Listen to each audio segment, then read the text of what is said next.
এই শোনো না গো, আমাদের পুতুল ডায়েরি চ্যানেলটি সাবস্ক্রাইব করে পাশে থাকা বেল আইকনটি বাজিয়ে দিও প্লিজ।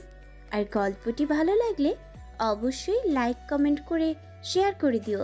ধন্যবাদ।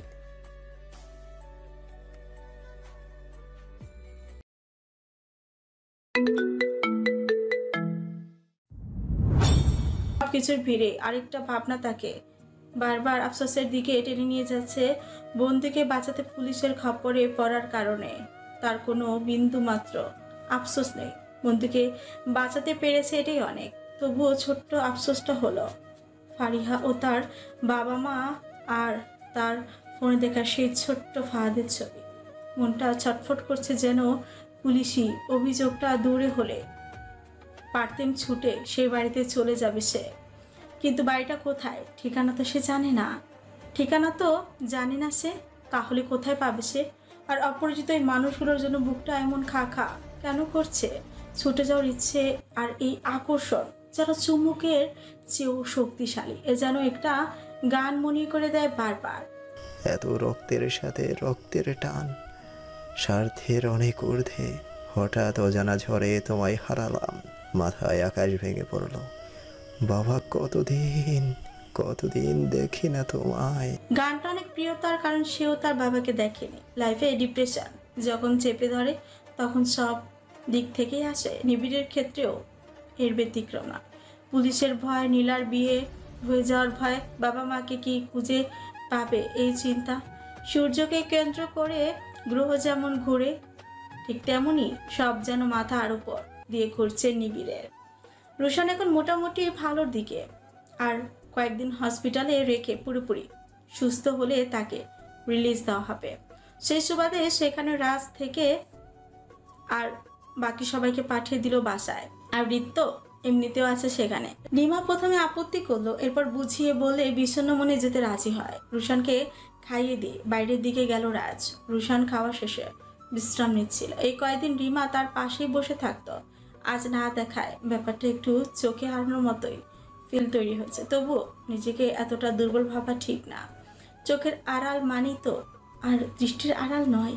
মনের তীক্ষ্ণ দৃষ্টি দিয়ে চোখ বন্ধ করলে প্রিয় মানুষটিকে অনুভব করা যায়। কিছুক্ষণ পর বাইরে থেকে এসে রুশানের পাশে বসে রাজ টিস্যু দিয়ে কপালে জমে থাকা বিন্দু বিন্দু ঘাম মুছে নিল সে। রুশান চোখ খুলে রাজের দিকে তাকালো।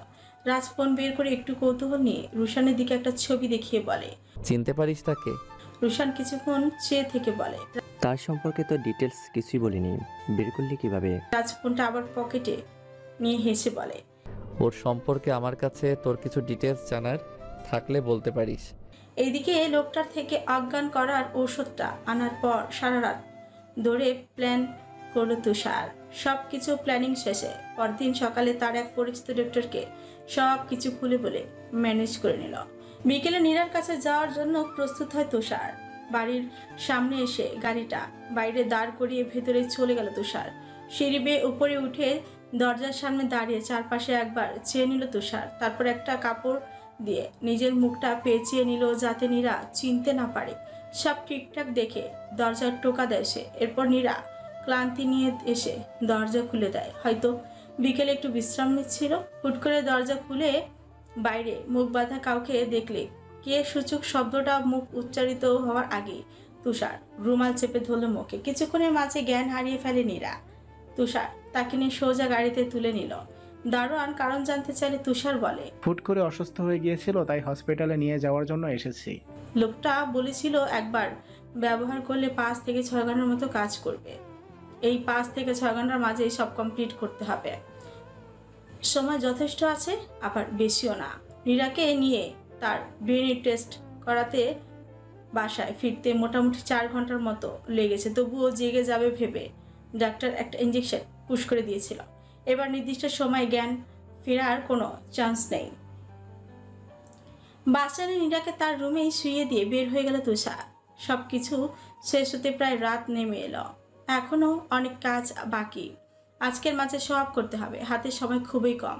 রাত নামে সেটার সম্পর্কে সেদিনই খোঁজ নিয়েছিল তুষার। কোথায় থাকে, কোথায় আড্ডা দেয়, এভরিথিং অল। বাইরে কিছুক্ষণ আড্ডা শেষে বাসায় ফিরেছিল রাহাত। তুষার পেছন পেছন গিয়ে রুমাল চেপে ধরল ছেলেটার মুখে। একইভাবে তাকে হসপিটালে নিয়ে গিয়ে ডিএনএ টেস্ট করে পুনরায় রাতের বাড়ির গেটের সামনে রেখে যায় তাকে। এবার শুধু রিপোর্ট হাতে পাওয়ার অপেক্ষা। গভীর রাতে আকাশের গুরুম গুরুম শব্দ হচ্ছে, হয়তো একটু পরেই টুপটাপ বৃষ্টির ফোঁটা আছড়ে পড়তে শুরু করবে ধরণীর বুকে। অন্ধকারে পিন্টুদের গোপন আস্তানার সামনে এসে দাঁড়ালো রাজ। মাথায় হুডি পরা, মুখে মাস্ক, চিকচিক করা ধারালো ছুরিটা একবার আঙুল দিয়ে পরিষ্কার করে নিল সে। একটু মুচকি হেসে সামনের দিকে পা বাড়ালো। দেখে সেখানে কয়েকজন ছেলে বাইরে হাঁটাহাঁটি করছে, আর ভেতরে থেকে কয়েকটা মেয়ে চিৎকারের আওয়াজ ভেসে আসছে রাজের কানে। বাইরে থাকা 7 জন ছেলের মাঝে কিছুক্ষণ দৃষ্টি রেখেই সমীকরণ মিলিয়ে নিল রাজ। ধারালো ছুরিটা ডান হাতে শক্ত করে ধরে ভেতরে চলে গেল রাজ। হাতে থাকা ধারালো ছুরিটা নিজের তেজস্ব শক্তি দিয়ে কয়েক সেকেন্ডের ব্যবধানে ওখানে থাকা 4 জন ছেলের মাথা আলাদা করে ফেল সে।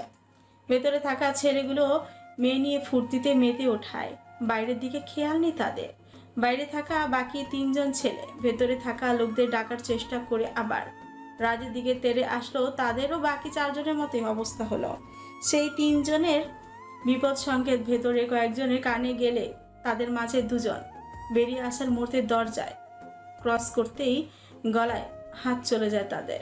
নিজেদের রক্তের স্রোত আটকানোর আপ্রাণ চেষ্টা করছে তারা, কিন্তু কিছু সেকেন্ডের মাঝে মাটিতে লুটিয়ে পড়ে তারা। তাদের দাপড়ানো গায়ের উপর দিয়ে পা বাড়িয়ে ভেতরে প্রবেশ করে রাজ। সেখানে এক এক রুমে ছিল মোট মিলে 6 জন লোক। এক এক করে দরজা খুলে ভেতরে গিয়ে লোকগুলোর মাথা আলাদা করে দিয়ে এগুলো থেকে নিজের দৃষ্টি ফিরিয়ে নিল রাজ। মেয়েগুলোর মাঝে কেউ এতক্ষণ ওই নরপশুদের থেকে বাঁচার জন্য আকুতি মিনতি করছিল, আর কেউ ছিঁড়ে যাওয়া খাবারের মতো পশুর মতো ওই লোকগুলো ঝাঁপিয়ে পড়েছিল। আর 2 জন তাদের থেকে রেহাই পায়নি। রাজ আসার আগেই নিজেদের সব হারালো না চাইতেও। ফ্লোর খামচে ধরার মতো করে কাঁদছে মেয়েগুলো। আবারও কেউ এমন পরিস্থিতিতে ভয়ে জড়সড় এক কোণে দেয়ালের সাথে মিশে আছে। সেখানে মেয়ে ছিল টোটাল 8 জন। সবাইকে এক জায়গায় হতে বলে রাজ অন্যদিকে ফিরে সবাইকে অভয় দিয়ে কিছুটা স্বাভাবিক করার চেষ্টা করলো। তারপর সবাইকে সেখান থেকে বের করে বলে, সময় নষ্ট না করে যত তাড়াতাড়ি পারেন এখান থেকে চলে যান। ভয় পাওয়ারও কিছু নেই, আফসোসেরও কিছু নেই। ভেবে নিবেন এটা ভাগ্যেরই লিখন ছিল। ততক্ষণে বৃষ্টি শুরু হয়ে গেল। বাইরে থাকা শরীরগুলো এতক্ষণে নিস্তেজ হয়ে গেছে।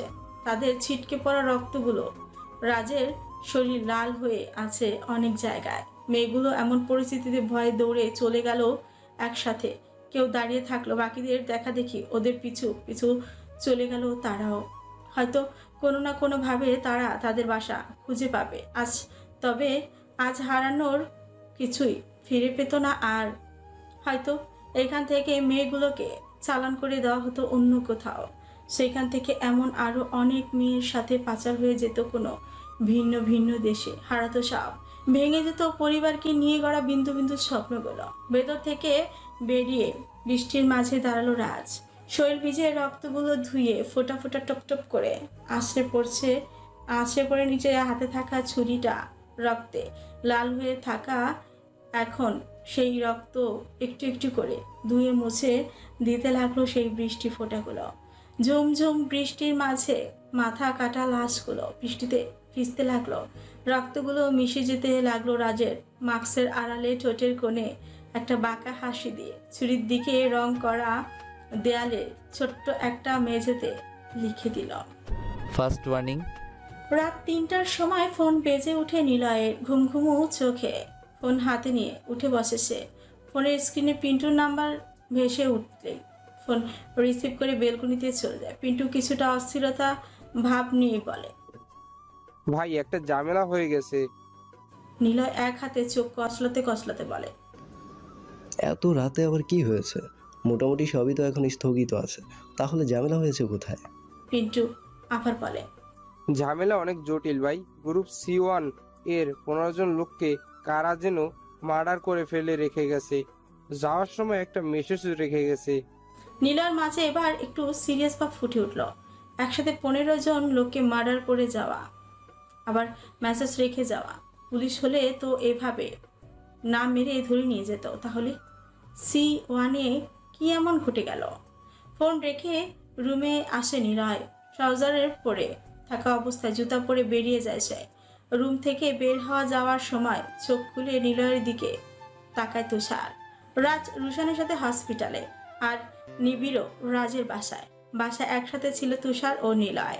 তুষার পাশ থেকে ফোন হাতে নিয়ে দেখে ঘড়ির কাঁটায় 3:10। এত রাতে নিলয় কোথায় যাচ্ছে? বিষয়টা একটু সন্দেহজনক মনে হলো তার। এত রাতে দারোয়ানকে গেট খুলতে বলাটা কিছুটা রিস্কি। এত রাতে বাইরে গিয়েছে, বিষয়টা অন্য কারো কানে গেলে তাদের মনে সন্দেহ তৈরি হতে পারে। তাই দারোয়ানকে না ডেকে সাবধানে দেয়াল টপকে পার হয়ে গেল নিলয়। রাস্তার পাশে একটা গাড়ি এসে দাঁড়ালো। চার দিকে চেয়ে সেটাতে উঠে চুপচাপ চলে যায় নিলয়। কিছুক্ষণ আগে ঝড় হওয়ায় বিদ্যুৎ সংযোগ বিচ্ছিন্ন থাকলেও রাস্তার পাশে থাকা সৌর ও ল্যাম্পপোস্টের আলোয় সবটা স্পষ্ট দেখা যাচ্ছে। এদিকে এতক্ষণ চুপচাপ গ্রিল ধরে বেলকুনি থেকে নিলয়ের দিকে তাকিয়েছিল তুষার। তুষারের চারপাশে কি হচ্ছে সব? রুশান হসপিটালে ভর্তি হওয়ার পর তাকে চারপাশে পুলিশ দিয়ে গার্ড দেওয়া হচ্ছে। তারপর রাজকে এতদিনে সবাই সবচেয়ে ভদ্র ছেলেটা বলে চিনত, আর সেই রাজও কোনো সাধারণ ছেলে নয়। তারপর হলো নিলয়, বন্ধু মহলে সবচেয়ে সরল মনের ছেলে হিসাবে সবাই এই নিলয়কে চিনত। তবে ইদানিং তার চলাফেরা তেমন একটা সরলতা নেই, কেমন একটা ছন্নছাড়া ভাব এসে ক্রাশ করে নিয়েছে তাকে। এখন রাতের বেলায় ফোন আসার, আবার দামি গাড়ি নিয়ে কোথায় চলে যাওয়া, এই নিলয়ের মাঝে আবার কি লুকিয়ে আছে প্রশ্ন জাগে মনে। তুষার নিজেই যেন বন্ধুদের নিয়ে একটা ঘোরের মাঝে কাটাচ্ছে। কি হচ্ছে এসব? চারপাশটা যেন তার কাছে একটা রহস্যের বেড়াজাল হয়ে দাঁড়িয়েছে। রাজ, রুশান, নিলয়, এদের কাউকেই তার স্বাভাবিক মনে হচ্ছে না। নিলয় ওই জায়গাটায় পৌঁছে দেখে পিন্টু ও কয়েকজন লোক এসে সেখানে দাঁড়িয়েছে চুপচাপ, আর অনেকগুলো লাশ পড়ে আছে। কারো শরীর এক জায়গায় আর মাথা আরেক জায়গায়। কেউ পড়ে আছে গলা কাটা অবস্থায়, ভিজে মাটির সাথে লেপ্টে আছে তারা। নিলয় ভেতরে প্রবেশ করে দেখে ভেতরে কয়েকটা লাশ। সবকিছু দেখে বাইরে এসে চিন্তিত ভঙ্গিতে দাঁড়ালো সে। কি নির্মম এই হত্যাগুলো! পুলিশ হলে হয়তো ধরে নিয়ে যেত, নয়তো গুলি করে মারত। এইভাবে কাউকে মাথা আলাদা করে দিয়ে কাউকে জবাই করে মারত না। পিন্টুর দিকে চেয়ে প্রশ্ন করল, আর কি মেসেজ দিয়ে গেছে? কিছুক্ষণ আগে ঝড় বন্ধ হয়, এখনো বিদ্যুৎ সংযোগ বন্ধ। সৌর বিদ্যুতের আলোয় ভেতরে কয়েকটা লাইট জ্বললেও বাইরের দিকে ঘুটঘুটে অন্ধকার। বাইরের লাইটগুলো কয়েকটা ভাঙা অবস্থায় ঝুলে আছে। পিন্টুর পাশে থাকা লোকগুলো প্রত্যেকেরই হাতে একটা করে টর্চ লাইট। পিন্টু ওদের থেকে একটা লাইট নিয়ে দেয়ালে ছুরি দিয়ে লেখাটার দিকে ধরল। নীলে ওদিকে তাকিয়ে দেখে ছোট্ট একটা মেসেজ লেখা আছে, শুধু ফার্স্ট ওয়ার্নিং। পাশ থেকে পিন্টু বলে, ভাই এমন সাহস কারা দেখিয়েছে তা আমার মাথায় ধরছে না। নিলয় সেখানে থাকা কোণে কোণে সিসি ক্যামেরাগুলোর দিকে তাকালো, তারপর পিন্টুর দিকে চেয়ে বল, ততক্ষণে সব কি জ্বরের আগে হয়েছে নাকি পরে? আগেই হয়েছে হয়তো, কারণ ঝড়ের সময় হলে ভিজে যাওয়া কাঁচা মাটিতে দস্তদস্তির চিহ্ন থাকতো। বিদ্যুৎ চলে এলো। বন্ধ হয়ে থাকা কয়েকটা বাড়িতে বাড়তি লাইটও জ্বলে উঠল। এবার নিলয় নিজের মাঝে পিড়পিড় করে বলল, জ্বরের আগে হলে সব পরিষ্কারই দেখা যাবে। বলেই ভেতরের দিকে হাঁটাতে হলো সে। ভিডিও ফুটেজ দেখে একটা ছেলেই করেছে সব, কারো সাহায্য নেয়নি। তবে মাথায় হুডি পরেও মুখে একটা জোকারের মাস্ক পরায় তাকে চেনা যাচ্ছে না, চোখগুলো দেখা যাচ্ছে না ঠিকভাবে। ছেলেটা আবার ইচ্ছাকৃতভাবে একবার ক্যামেরার দিকে তাকিয়ে মুঠো হাতের মাধ্যমা আঙ্গুল দেখিয়ে গেল, যা দেখে মেজাজ বিগড়ে গেল নিলয়ের। একা একটা ছেলে হাতগুলো এত কিছু করে ফেললো, অথচ কেউ তার কিছুই করতে পারলো না। আর এই ছেলেটাই বা কে? তার সাথে শত্রুতাটা কিসের? কেন করছে এসব? সব কিছু জানা যাবে, তার আগে জানতে হবে এই ছেলেটাকে। নীলা এবার পিন্টুর দিকে চেয়ে বলে, লাশগুলো সরিয়ে সকাল হওয়ার আগেই এখানে সবকিছু আগের নেই স্বাভাবিক করে নেয়, যেন টিমের অন্য মেম্বাররা এইসব দেখে আতঙ্কিত না হয়। রুশান ও রাজের কথা মতো নিবিড়কে পুলিশের কাছে নিয়ে যায় তুষার। রুশান সব ম্যানেজ করে নিলেও অভিযোগ থাকায় নিবিড়কে থানায় যোগাযোগ করাটা জরুরি ছিল। তাই রুশান আশ্বাস দিয়ে রাজকে বলল নিবিড়কে থানায় পাঠানো। 2-1 দিনের মাঝে সবকিছু ঠিক হয়ে যাবে। এদিকে নীলার বিয়ের বাকি আর মাত্র 5 দিন। এখনো নিবিড় পুরোপুরি ঝামেলা মুক্ত হয়নি, আর তুষারের হাতেও এখনো রিপোর্টগুলো আসেনি। আসবেই বা কি করে? গতকাল রাতে মাঝেই তো টেস্টগুলো করিয়েছে। নিবিড় নিজের মাঝে একটু নার্ভাস হয়ে বলে। খারাপ কিছু হবে না তো? তুষার আশ্বাস দিয়ে বলে, কিছু হবে না, তবে তোকে যদি কোনো কিছু জিজ্ঞেস করে তখন আমি যেমনটা বলে দিয়েছি ঠিক তেমনই বলবি। রুশান বলেছে এইসব বলতে, আর অভিযোগ উঠে গেলেই তুই পুরোপুরি মুক্ত, আর তখন তোর জন্য আমার পক্ষ থেকে একটা সারপ্রাইজ থাকবে। নিবিড় কিছুটা কৌতূহল নিয়ে বলে, সেটা কি? সময় হলে দেখবি। তুষার হেসে বলে। নিবিড় মনটা বিষণ্ণ করে বলে, নীলার বিয়ে হয়ে যাবে এটাই সারপ্রাইজ, তাই তো? বলে দিলে তার সারপ্রাইজ থাকে না। আরো একটা দিন কেটে গেল। এদিকে নিজের রুমে চুপচাপ দুই হাঁটুতে মুখ গুজে বসে আছে নীলা। আর 4 দিন আছে, বাবা বলেছে বিয়ের প্রস্তুতি নিতে। একদিকে বাবার এমন ডিসিশন, অন্যদিকে নিবিড়ের বিপদ। নিবিড় তার না হলেও সে সব সময় চায় নিবিড় কোনো না কোনোভাবে ভালো থাকুক। সব মিলিয়ে চোখ দুটো ভিজে উঠেছে বারবার। বিকেলের দিকে তুষার নীলাকে ফোন দিয়ে বলে নিবিড় পুলিশি ঝামেলা থেকে মুক্ত হয়েছে। যা শোনার পর থেকে নীলার নিজেকে কোনো বন্দি খাঁচার পাখি মনে হতে লাগলো।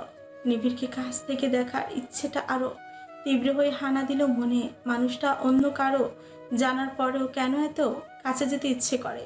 নিবিড়কে দেখতে বাড়ি থেকে বের হতে চাইলে বাবা তাকে কঠোরভাবে নির্দেশ দেয়। বিয়ের আগে এই 3 দিন ঘরের বাইরেও যেন পা না রাখে।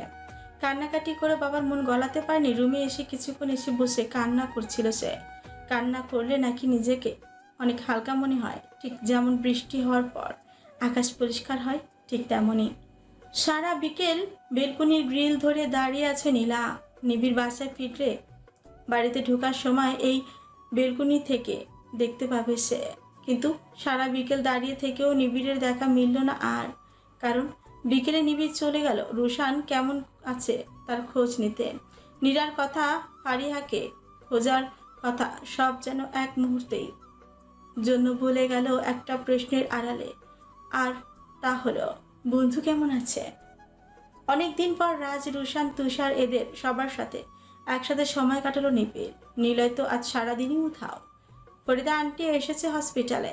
নিবিড় যার সাথে মায়ের মতো ফ্রি ছিল তার দিকে আজ লজ্জায় তাকাতে পারেনি। তাকাবেই বা কি করে? নিবিড় যে খুব জঘন্য একটা অপবাদ নিয়ে তার অপ্রিয় হয়ে গেছে সে।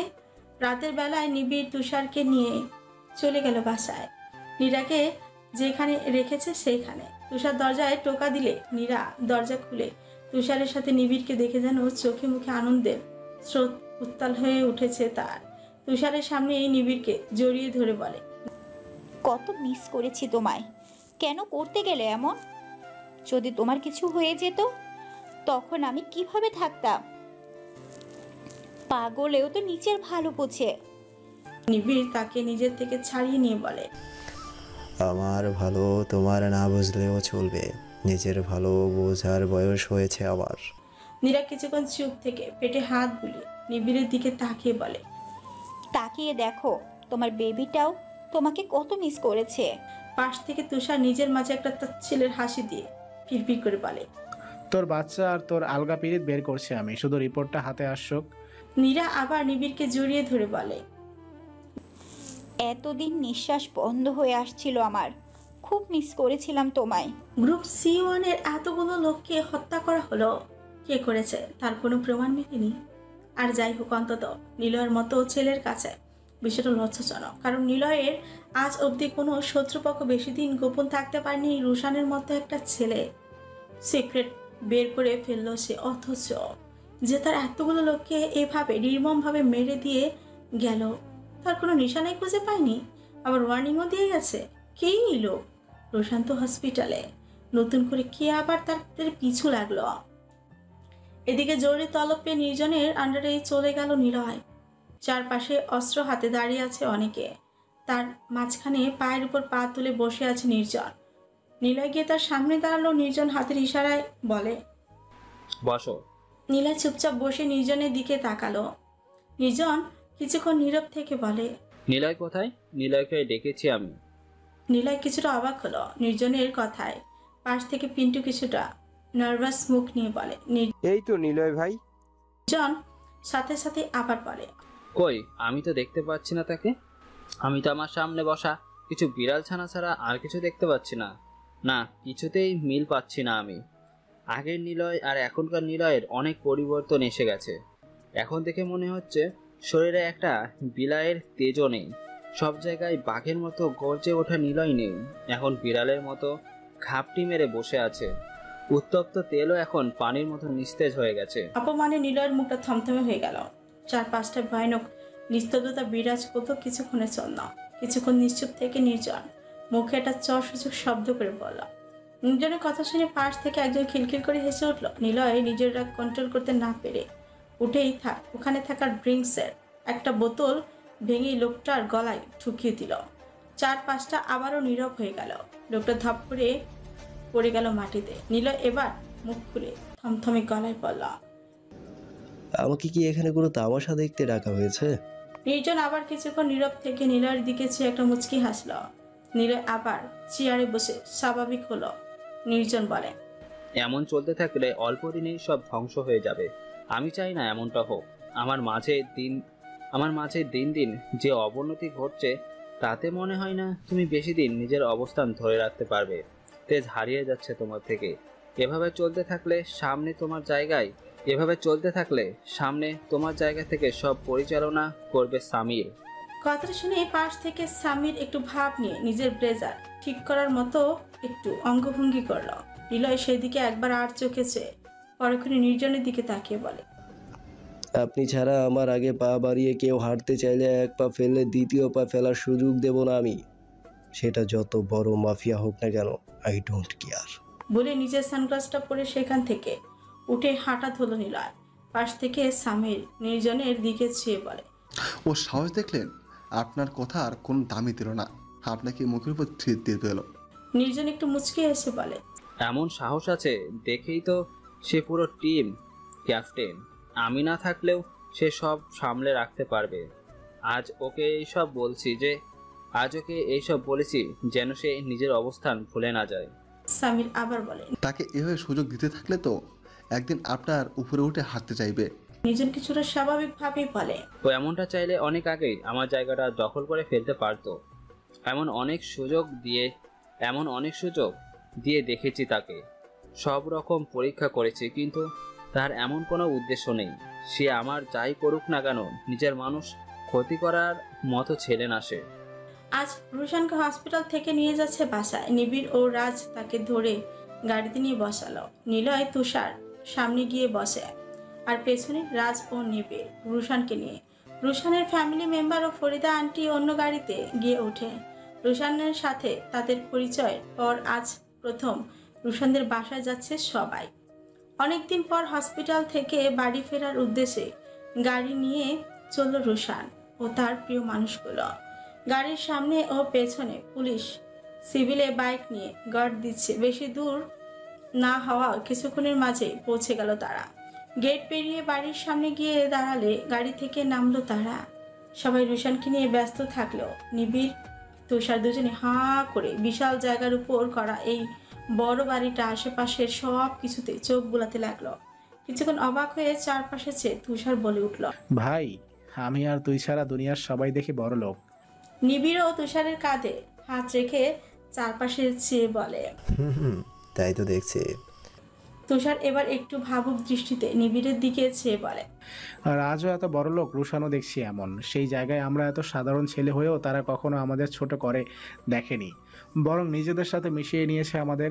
আমরা তাদের লেভেলের অনেক ছোট হলেও কোনো শ্রেণী বিপদ দেখেনি তারা। এরই মাঝে নিলয় ঘরের ভেতর থেকে বেরিয়ে এসে বলে, তোরা আবার এখানে দাঁড়িয়ে কি করছিস? ভেতরে সবাই খুঁজছে তোদের। নিলয়ের কথায় ভাবনা থেকে বেরিয়ে ভেতরের দিকে পা বাড়ায় তারা। সবাই আতিথেয়তায় ও খাওয়া দাওয়ায় শেষে বিকেলে ফরিদা আন্টি, আরশি, আরিশা সবাই মিলে আড্ডা দিচ্ছিল। এদিকে নিবিড় ও রাজ মিলে খুব ভাব জমিয়েছে রুশানের দাদির সাথে। দাদিও অনেক রসিক মানুষ, ওদের সাথে নিজের নাতির মতোই মিশে গেল। নাতির বন্ধুরাও নাতিই তো হবে। এমনিতেই নিবিড় এমন একটা ছেলে যে কয়েকটা কথা বলে সবার সাথে মিশে যেতে পারে। তাদের আড্ডার মাঝে তুষার ও নিলয়ও রুশানের কাছ থেকে উঠে এই রুমে এসে জয়েন হলো। রুশানের দাদির রুমে একটা লোকের অনেকগুলো ছবি টাঙানো। তা দেখে তুষার তাকে প্রশ্ন করলো, আচ্ছা দাদি, লোকটা কি? আপনার আরেক ছেলে, আই মিন আঙ্কেল, মানে রুশানের বাবার কোনো ভাই? দাদি নিজে নিজে আস্তে আস্তে করে দুই গালে দুইবার হাত লাগিয়ে বলে, তওবা তওবা, এটা রুশানের দাদার ছবি। নিবিড় এবার তুষারের দিকে রাগি চোখে চেয়ে পিড় করে বলে, শালা বলত, চুপ থাক। এর মাঝে রাজ দাদার কথা জিজ্ঞেস করলে দাদির মনটা বিষণ্ণ হয়ে ওঠে। আজও তার চোখে ভেসে ওঠে তার দাদার সাথে ঘটে যাওয়া শেষ বিশ্বাসঘাতকতার কথা। রুশানের দাদিকে এমন বিষণ্ণ ও চোখ ভিজিয়ে উঠতে দেখলে তার কারণ জিজ্ঞেস করলে নিবিড়। দাদি বিষণ্ণ মনে বলে, খুব খারাপ হয়েছে মানুষটার সাথে, আমাদের সবার সাথেই খুব খারাপ হয়েছে। সেদিনের পর থেকে আজও মানুষটার কোনো খোঁজ পাওয়া যায়নি। নিখোঁজ শব্দটা শুনলেই বিষয়টা খুব রহস্যজনক মনে হলো সবার কাছে। উৎসাহ নিয়ে সবাই বিষয়টা জানতে চাইলে দাদি বলতে শুরু করে, রুশানের দাদা ছিল এই শহরের একজন নামকরা বিজনেসম্যান। রুশানের বাবা হৃদ ডাক্তারিতে আসক্ত ছিল, তার এসব বিজনেসের দিকে মন ছিল না। তখন বাসায় আরও একটা ছেলে ছিল, তাকেও ছোটবেলা থেকে বড় করেছিলাম আমরা ভাবতাম সেও আমাদের আরেকটা ছেলে। তার নাম ছিল নির্জন। রুশানের দাদার সাথে সব কিছু সামলাতো সে। এরপর একদিন সে বিশ্বাসঘাতকতা করে সব নিজের নামে করে নিয়ে আমাদের নিঃস্বত্ব করে দিল। যাকে নিজের ছেলে ভাবতাম সেই ছেলেই আমাদের পরিবারকে একেবারে এলোমেলো করে দিল। তারপর থেকে রুশানের দাদার আর কোনো খোঁজ পাওয়া যায়নি। বাধ্য হয়ে আইনের আশ্রয় নিয়েও কোনো লাভ হয়নি, কোনো বিচার পাইনি আমরা আগের মতো হাসি খুশি সংসারটা। সেই থেকে আইনের প্রতি তীব্র ঘৃণা ছিল আমাদের। রুশানকেও তার বাবা চেয়েছিল ডাক্তার বানাতে, কিন্তু রুশান ছোটবেলা থেকেই এসব শোনার পর পুলিশের পেশাটাই বেছে নিয়েছে, ভালো মানুষের আড়ালে তার খারাপ মুখোশটা সবার সামনে টেনে খুলবে বলে। বিশ্বাসঘাতকতা করে আমাদের সুন্দর সংসারটা একেবারে টুকরো টুকরো করে দিয়েছিল সেই ছেলেটা কে জানো তোমরা? সারা দেশে এখন আদ্রিয়ান মাহমুদ নির্জন নামে যে সবার কাছে একজন ভালো মানুষ হিসেবে পরিচিত, সেই নির্জন। তুষার ও নিবিড়ও ব্যাবলার মতো চেয়ে আছে। এসব শুনে রাজ নিশ্চুপ হয়ে আছে শুধু। তার মানে নির্জনের সূত্রপাত ঘটেছিল এইখান থেকে। এর পরের 25 বছর নিজেকে আজ এই পর্যায়ে নিয়ে এসেছে। নির্জনের সব বিজনেসের ফাইল নিলয় দেখেছে। এগুলো আগে কোন পর্যায়ে ছিল, এখন কোন পর্যায়ে আছে, সব কিছু জানা তার। কিছুক্ষণ নীরবতার মাঝে নিলয় বলে উঠে, দাদার নাম কি রুদ্র চৌধুরী?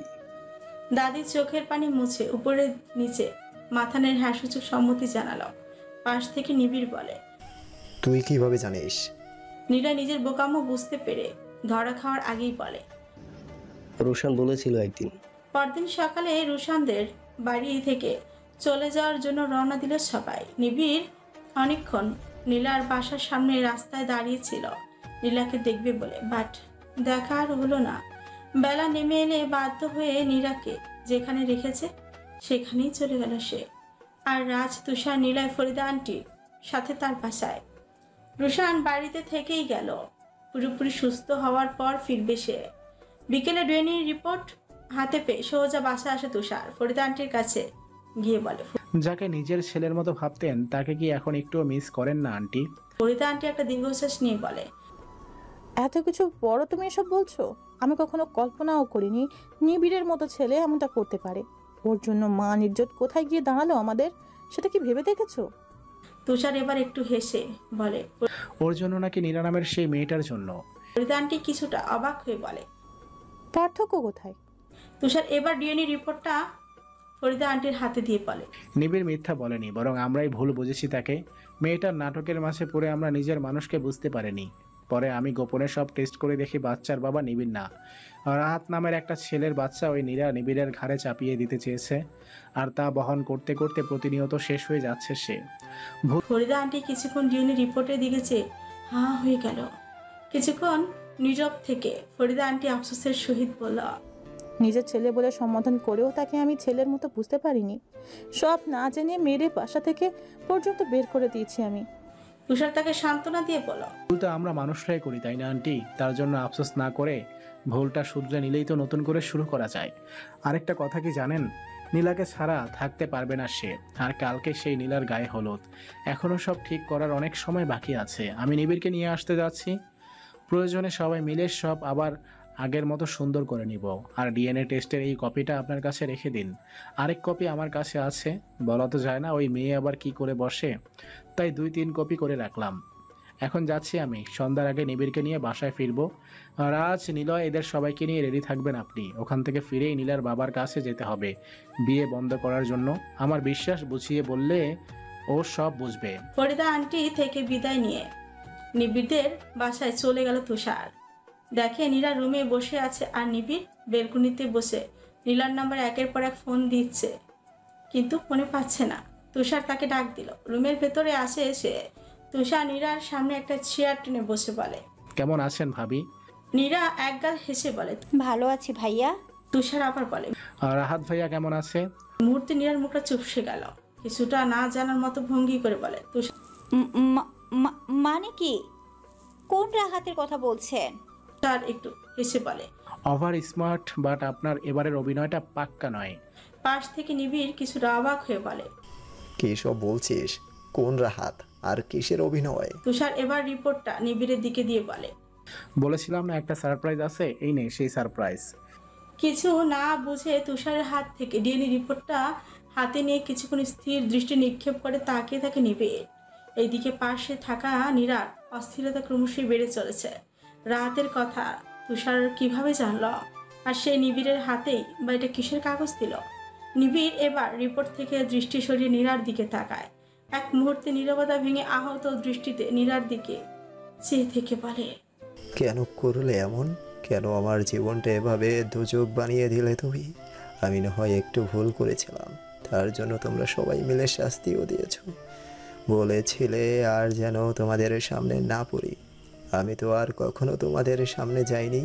ভেবেছিলাম ভালোই থাকবে তোমরা, তোমাদের কথার মূল্য দিয়েছিলাম। এরপরও কেন আমার সাথে এমনটা করলে? কেন অন্যের বাচ্চা তুমি আমার ঘরে চাপাতে চাইলে? নীলার আর আমার সুন্দর সম্পর্কটা কেন ভেঙে দিলে তুমি? নিজের মাঝে রাগ জমতে থাকলেও নিবিড় নিজেকে শান্ত রেখে নীরার উত্তরের অপেক্ষায় চেয়ে থাকে তার দিকে। নিবিড়ের হাত থেকে রিপোর্টটা টেনে নিয়ে ওটাতে চোখ রাখলে দেখে সেখানে স্পষ্ট লেখা আছে, নীরা ও তার বাচ্চার ডিএনএ স্যাম্পল রাহাত আমিনের থেকে নেওয়া ডিএনএ স্যাম্পলের সাথে 99% মিল পাওয়া যায়। নীরা এখনো বুঝতে পারছে না তুষার এই স্যাম্পলগুলো সংগ্রহ করেছে কোথা থেকে। এক মুহূর্তের জন্য কিছু বলার মতো ভাষা খুঁজে পেল না নীরা। কিছুক্ষণ চুপ থেকে তৎক্ষণাৎ বলে উঠল, এগুলো সব ফেক। এসব ফেক রিপোর্ট এনে আমাদের সুন্দর সংসার নষ্ট করতে চাইছেন কেন? অন্তত আপনার থেকে এমনটা আশা করিনি তুষার ভাই। তুষার কিছুটা হেসে বলে, এটা ছাড়াও আরও প্রমাণ আছে আমার কাছে। আপনার দেখানো রিপোর্ট আর আমার এই রিপোর্ট দুটোর মাঝে সত্যটা যাচাই করে দেখুন কোনটা ফেক। নীরা এবার অচেতন হয়ে কি করবে তা ভেবে পাচ্ছে না। কিছুক্ষণ অস্থিরতা দেখিয়ে হুট করে রিপোর্টটা ছিঁড়ে ফেলে বলে, এসব ফেক রিপোর্ট সত্যতা যাচাই করে সময় নষ্ট করতে যাব কেন? আপনার রিপোর্ট আপনার কাছেই থাক। পাশ থেকে নিবিড় এবার নিজের রাগ নিয়ন্ত্রণ করতে না পেরে নিজের সবটা শক্তি দিয়ে একটা চর বসিয়ে দেয় নীরার গালে। ছিটকে ফ্লোরে পড়ে গেল নীরা। নিবিড় রাগের মাথায় একটা গালি দিয়ে বলে, আর কখনো যেন তার আর নীলার মাঝে আসার চেষ্টা না করে। এদিকে ছিঁড়ে ফেলা রিপোর্টের দিকে তাকে একটু বাঁকা হাসে তুষার। নীরা এমন কিছুই করতে পারে সে এটা আগেই ভেবে রেখেছে, তাই তো মেইন কপি ফরিদা আন্টির কাছে রেখে ফটোকপিটা নিয়ে এসেছে। ফ্লোরে বসে গালে হাত দিয়ে নীরা বলে, কাউকে শান্তিতে থাকতে দিব না আমি। প্রথমে তোর নামে নারী নির্যাতনের কেস দিব, তারপর আত্মহত্যা করে সুইসাইড নোটে তোর নাম লিখে যাব। আমিও দেখে নেব ওই মেয়েকে নিয়ে কিভাবে শান্তিতে থাকিস তুই। নিবিড় চলে যেতে গেলে কথাটা শুনে থমকে গেল। নীরার দিকে চেয়ে পাশ থেকে তুষার বলে, তুই যে বালটা ছিঁড়তে পারবি ছিঁড়ে দেখা। বলে নিবিড়ের হাত ধরে হাঁচকা টান দিয়ে বলে, তুই আবার লক খেয়ে গেলি কেন? চল বাড়ি যাবি। নীলার বিয়েটা আটকাতে হবে না, নাকি অন্য কারো হয়ে যেতে দিবি তাকে? নিবিড়কে নিয়ে ফরিদা আন্টির সামনে দাঁড়ায় তুষার। নিবিড় এখনো ফরিদা আন্টির সামনে মাথা নিচু করে দাঁড়িয়ে আছে। সত্য হোক আর মিথ্যা হোক, নারী কেলেঙ্কারি শব্দটা অনেক মারাত্মক। এক মুহূর্তে নিজের অর্জিত সম্মানটুকু ধুলে মিশিয়ে দেওয়ার ক্ষমতা রাখে। রাজ ও নিলয় ফরিদা আন্টির পাশেই দাঁড়িয়ে আছে। নিলয় বুকে হাত গুজে বলে, তোরে আমি খুব চালাক ভাবতাম রে নিবিড়, কিন্তু এতটা বোকার পরিচয় দিবি তা তো আমি ভাবতেই পারিনি। যেখানে তোর কোনো দোষই নেই সেখানে তুই সত্যটা না খুঁজে সব মেনে নিতে গেলি কেন? নিবিড় সবার দিকে যে একবার চোখ বুলিয়ে নিয়ে শান্তভাবে বলে, ও আমায় ব্ল্যাকমেল করতো, বলতো সে আত্মহত্যা করে আমায় ফাঁসিয়ে দিবে। আমার তো বাবা মা কেউই নেই, আর নীরা এমনটা করলে আর আমার দোষ প্রমাণিত হলে নির্ঘাত 10 বছরের জেল হয়ে যেত। তখন আমায় বাঁচাতো কে? নিবিড়ের কথা শুনে রাজ কিছুক্ষণ চুপ থেকে শান্তভাবে বলে, কারো সাপোর্ট না পেলে কি রোশানও তার সাথে হওয়া মার্ডার কেস থেকে বাঁচতে পারতে তুমি? আর তোমার সাথে আমার এতগুলো মানুষ আছি, আমাদেরকে কি আপনি মনে করো না তুমি, যে খুব সহজেই বলে দিলে আমার কেউ নেই? নিবিড় আর কিছু না বলে চুপচাপ দাঁড়িয়ে রইল। কিছুটা জড়তা নিয়ে ফরিদা আন্টির দিকে চেয়ে বলল, সরি আন্টি,